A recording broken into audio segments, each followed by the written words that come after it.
یکی نشسته پشت میز سبزه، شاسی رو میزنه نمیخواد ما بفهمیم چون نیستش به نفش. همیشه میده وعده های رو، اما خودش پدر جدت چی آدم درو. همه جای دنیا میدونن کی به کیه، چی به چیه، کی این وری کی اون وری کیه وری، آقای نماینده کجا با کی میپری.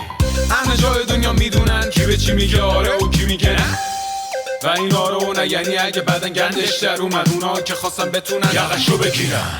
نه اینکه تقریبی یاد آره بشه 20 دقیقه ای تصویر هرچی تحقیر آره بگیریم و هم زلت بچشیم هم چند برابر تحریم.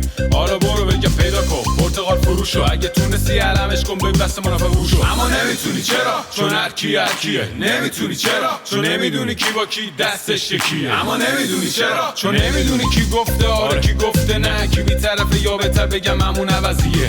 همه اونایی که میان رو حواسشون باشه باز رأی و نظر و حرفشون رو شفاف و رک بگن، وگرنه من قلمم آماده است تا رأی و نظر و حرفاشو شفاف و رک بگه.